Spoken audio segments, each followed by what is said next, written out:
I want to be a speech-language pathologist. I want to be a pediatrician. I want to be a nurse practitioner. I want to be a clinical psychologist. We all have career goals because employment is an important aspect of our lives. We want specific jobs that give us a sense of accomplishment in our work and allow us to live independently. Steve Jobs confirms this belief by arguing that the only way to do great work is to love what you do. Generally, when we think about employment for autistics, we gauge what they can and cannot do rather than basing their career on their aspirations. Why don't we ask autistic individuals what their career goals are? We have paired with a few members of the tribe, a group of autistic individuals who have given their insight on the topic of employment and whether current research aligns with their beliefs and goals. Tom, a member of the tribe that we've gotten to know, wants to be an encrypted code writer. For neurotypicals, jobs enable us to achieve our goals, make friends, provide for others, gain new experiences, and be part of something bigger than ourselves. Considering how important jobs are to both neurotypical and neurodiverse people alike, and that the unemployment rate in the U.S. is around 4%, why were 78.5% of autistic people unemployed in 2013? One reason is that many employers believe autistics lack the skills they need to be successful. The truth is that autistic employees may not be as comfortable in social situations as non-autistic employees. They may not engage with customers in the expected ways, and they may have difficulty controlling their bodies.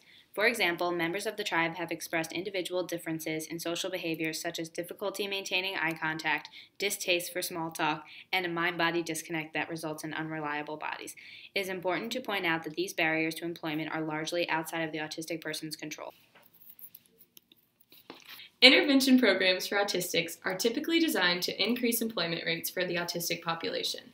As we'll see in this presentation, these programs can effectively achieve this goal. However, we believe the opportunities open to autistics in these programs may not match autistic people's employment goals of job satisfaction and a higher quality of life.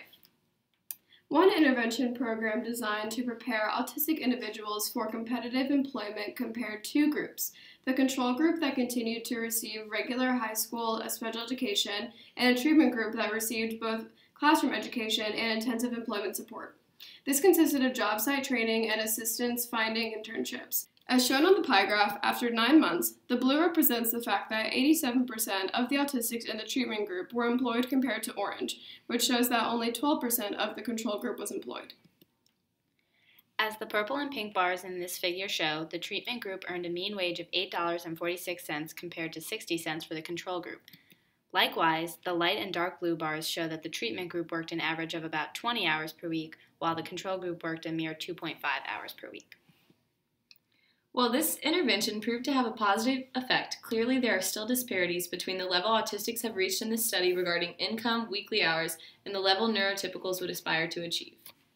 As described earlier, for neurotypicals, jobs can serve as a mechanism to follow one's passion and make a difference in the world. Doing something that you love while simultaneously having the opportunity to advance within the workplace speaks to Ryan, another member of the tribe, wanting a career rather than a job. According to Google's online dictionary, the definition of a job is a paid position of regular employment, while the definition for a career is an occupation undertaken for a significant period of a person's life and with opportunities for progress. This comparison emphasizes why Ryan, and likely other autistics, hope to get a job in a field they are passionate about while also having opportunities to grow in the workplace. How likely is it that these autistic people are feeling satisfied with their work? A career strongly influences who you are as a person, so if autistics are only being provided with basic level jobs, what effect does that have on how they perceive their own quality of life? One study that addressed how quality of life was affected by different types of employment compared sheltered and supported employment for autistics. Individuals who were employed in sheltered workshops worked only with disabled coworkers, whereas those employed in supported workshops were one of the only autistics among neurotypical coworkers. In this study, quality of life was measured by asking participants at the beginning and end of a 5-year period to report on living arrangements, how and with whom they spend their time, and perception of personal change. Initial results showed that there was no difference in the quality of life scores between the two groups. However, 5 years later, results indicated that those in sheltered employment showed no change in quality of life, whereas those in supported employment had an increase in quality of life. When we think of employment for autistics, we often associate this with traditional sheltered employment, but the results show that being integrated into a workplace with neurotypicals is beneficial for autistics' quality of life. We interviewed Caitlin, who is an autistic friend of one of our group members. Over the course of her life, she has worked in many different jobs, yet she seemed to agree with these findings as she stated she would prefer to work in a supported work environment because she likes having to talk with people. The two studies we've described are representative of much of the research on employment for autistic people. While some programs can clearly be effective at increasing opportunities, one limitation of the approach that often seems to be taken is that it assumes a one-size-fits-all situation. The challenge with employment is that these barriers make it difficult for autistic individuals to find meaningful jobs. This often leads to intervention programs that try to get autistics employed anywhere instead of finding jobs that are a good fit for them. There is potential for improvement, and while we are on the right track, it takes time and extra support to get these programs to be as beneficial as the programs available for neurotypicals. Some programs are beginning to include more input from the autistic individuals themselves, such as Specialisternae, which aims to remove these barriers, assess the abilities and talents of the individual, and look past these difficulties to see who they are as people rather than just seeing their autism. As more programs like this one become available, we would expect that the job options and the choices autistic individuals have in what they do continues to improve.